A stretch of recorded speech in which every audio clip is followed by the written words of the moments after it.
calling a record 10th NBA Finals, as we just mentioned in the previous segment. Mike Breen here on The Rich Eisen Show. How are you, Mike? Hello, Rich. How you doing, buddy? I am doing fine. Thanks for calling in. I appreciate it. Oh, my pleasure. So what has it been like, the front row seat for these exciting games? Mike, it's living up to the hype here.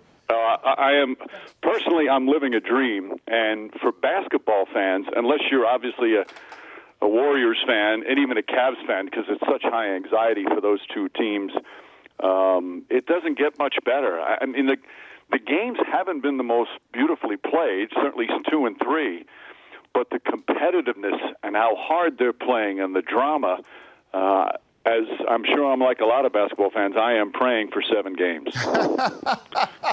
Yeah, when the ratings are through the roof so far, they're the best that the NBA Finals has provided on ABC, and you're calling this action as LeBron James has an opportunity to do what nobody thought he could do. What is it from your, as I said again, half-court seat, been like seeing him perform in this manner, Mike? The interesting thing, Rich, is that he's not playing the way he prefers to play, but he's playing the way that he thinks has given them the best chance to win. How so?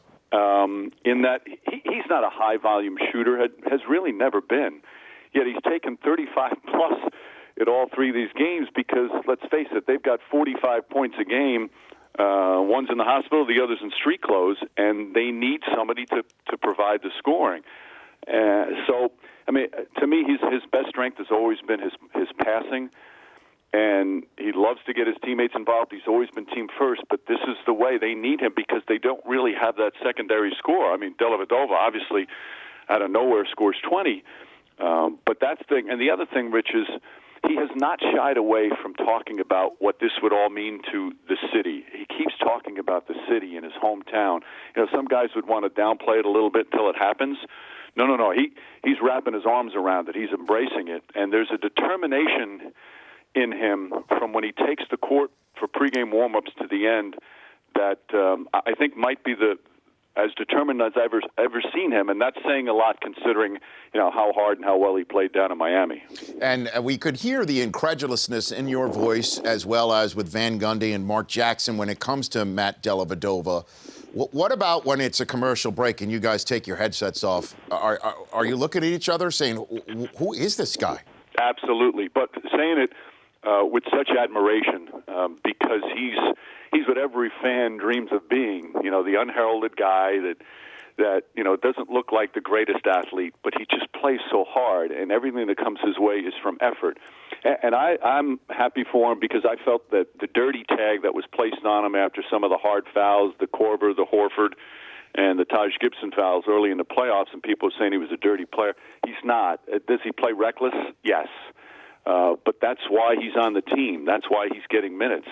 And that's why he's been able to come as far as he's been able to come. So I think just the average person can relate to him because of that humility as well. I mean, he did a great job on Curry the other day, and all he wanted to say was, it's the team defense, it's our schemes that work. He's not accepting any of the individual credit. Well, I mean, there is some switching that's going on Curry that I'm seeing, Mike, that does lend credence to the idea that it's a team defense. But from my perspective, what I'm seeing from Dellavedova is an attitude that permeates throughout the rest of the team for its defense. That is what it does appear that they're taking their cue from Dellavedova on that front and not LeBron. What about from your seat, Mike? Yeah, that's a great point. I mean, effort is contagious. And when you see a guy going all out like that, and James is playing the same way, but Dellavedova it plays so hard to the point where he had to be hospitalized. I mean, can that make the narrative any better? The fact that the guy goes so out that he's got to go to the hospital. And I think, I haven't checked recently, but I think he just got released. So there's no question that you see a guy diving for every loose ball. So the next loose ball, you're going to dive for it because your teammate's doing it. And, it really has spread throughout. And they have rallied around this count them out theory that a lot of people have when Kyrie Irving went down. I couldn't believe how many people thought there was going to be a sweep or at least 5 games. And I think it's something that LeBron has thrown into their heads as a motivational tool, and they've used it. And I'm not big on that, the chip on the shoulder, everybody counted the world was against us. I think that's so cliche, but I think in this particular instant, it really has some validity. But in the mind of somebody like LeBron, for somebody with that talent to maybe have that chip on his shoulder, that is something that is an intangible worth maybe digging into. And it appears everybody is doing that right now, Mike, as to wondering what is this supposed motivation of his that he's not telling anybody. What do you think it might be? I have no idea. Mark thinks that it's to win a championship in front of Van Gundy, but we've quickly said no to that. Who knows what's on his mind? Doris asked him that after the game, Doris Burke. Yes. And he hesitated a minute. I thought we were going to get it because he really likes and respects Doris, but no, I guess we're going to have to wait a few more games. Mike Breen, play-by-play announcer for the NBA on ESPN, in his 10th year of calling the NBA Finals, joining me here on the Rich Eisen Show. So I'm seeing it from my couch, the body language of the Golden State Warriors, Steph Curry not playing with that usual flair and sparkle in the eye, and it is definitely hurting the Warriors. Steve Kerr made mention of it after the game last night. What are you seeing from your perspective, Mike? Something I haven't seen from them all season. And obviously they haven't faced a lot of adversity, but I've never seen this team tentative. That's never a word I've would ever use to describe anything that I've seen from them this year, but that's what they are now. They're kind of back on their heels. And again, you credit the in-your-face, up-into-your-body defense for Cleveland for a lot of that. But I think Curry, the way he finished the game, he got a little, obviously he got a rhythm back. He got a little bit of his swagger. I know that's an overused word, but he got a little bit of his feel back. And, I'll be really interested to see if he can bring that to start the game. They had slow starts, Rich, so many times throughout the postseason. I think they've had 9 times this year in the postseason, half their games, where they've trailed by double figures in the first half. For a 67-win team, that to me is shocking. And they can't have that or afford to have that happen again because it's going to take too much out of them to try and keep coming back. And the question is, Mike, when it all comes down to it, will we look back on the first 3 games and say that's when Cleveland proved that they could win it and used it as fuel for their fire throughout the rest of a championship run? Or that is when they used most of their fuel up and the Warriors were able to prevail because of that? What do you think, Mike? Right.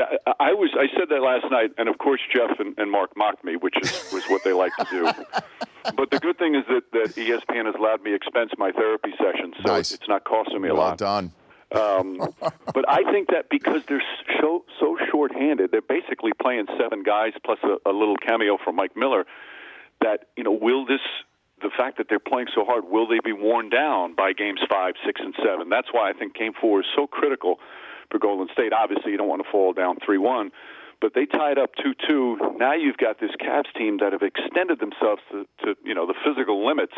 And I know it's the finals, and I know there's only a handful of games, but you can only give as much as your body can give, and that's what Dellavedova found out last night. Now, I know, Mike, you're a Fordham guy. You're from the New York area, just like me, which means you grew up with Marv. What does it mean that you've passed Marv in terms of number of finals called for you personally, Mike? Well, I would never use the phrase past Marv, Rich, as you and I know, anybody from our era. Mm-hmm. He will and always will be the greatest basketball play-by-play guy of all time. And I grew up listening to him and took so much from him.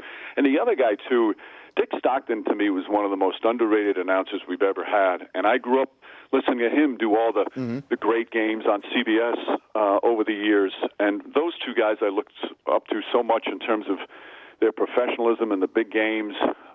It really is, and I'm not saying this with any kind of false humility, it's incomprehensible that I've been able to do 10 of these because it's such an honor and a privilege, and I love the game so much that I think I'm to quote Lou Gehrig, I'm the luckiest man on the face of the earth. Well, and that's what's so great listening to you, Mike, is you're such a professional, you're buttoned up, you've got a sense of humor, and you've also got that fan humility that you mix it all together, and that's why I want to ask you this. I know you're professional, but you've had some really famous people sitting right around you last couple weeks. I mean, there's Rihanna, there's Mayweather, Jim Brown was right there last night. Who during a commercial break have you said, wow, okay, that's pretty cool? Which one's that? Well, last night it was Jim Brown. Oh, yeah. because I don't know. He's got to be late 70s, right? He turns 80 next February. We had him in studio last week. He turns 80. And all right, so you saw him. I think he could still beat up almost everybody in the arena. He still has that menacing, intimidating look. It was incredible. Hey, and you've seen Floyd Mayweather in recent days, so that's he saying could a lot. easily take Floyd Mayweather. Did you lean over and say, "Come on, you're taking on Pacquiao again"? Right? Try and No, get that scoop. Mayweather was the funniest thing the other day. He sat right next to our booth, and Yeah. what happens during the game is when the fans stand up. When I look down on the court, half the court is blocked. So you have to look at the monitor because the people standing up, they move towards the sideline. Yeah. It's hard to see the certain corner. And Mayweather looked over his shoulder, and he saw that I was trying to look around him. He was so polite, he sat down. Oh, no, really? And I said, no, it's okay. I wanted to say to him, you're the one guy I can look over. But he was so worried whether I could see in the middle of all this raucous at Oracle Arena. That he was polite enough to sit down so I could get a better view. Maybe it's a rope-a-dope. Maybe he knew this thing was going to go 12 rounds, and he's setting you up, Mike. Before I let you go, our poll question today, Chris Brockman, would you care to read off the names that we've tried to rename Matt Dellavedova? Maybe Mike picks one and likes it enough that it comes out of his mouth, maybe even just Freudian slip-wise. All right, well, I'm going to do my best here. So which nickname do you like for Matt Dellavedova the best? Matthew Lockdown-Avadova? Lockdown-Avadova. Matthew and one of Adova. And one of Adova. Matthew dove on the floor of a. No, not Ova. He's not Russian. Just Matt dove on the flora. Dove on the flora. Matthew cramp up of Adova. Yeah. Or Matthew reserve tank of Adova. Which one do you like, Mike? I like dove on the floor. Dove on the flora, okay. Matt, and you know it's going to happen in Game 4, Mike. Right, that's the one, the N1 one, it happens once in a while. Sure. Dove on the floor happens every time he runs down the court. Please go ahead, use it as your own. Go ahead. Do I need to give credit? Look, I know that there's, I used to be with the worldwide leader. You might be able to slip that one past the goalie, but just go ahead, Mike. Just use it, and we'll know. That's all. That's a deal. Okay, thanks for calling in, Mike. All right, Rich. Good to talk to you. You bet. You're the best. That's Mike Breen. The Rich Eisen Show, weekdays at noon Eastern. On Audience.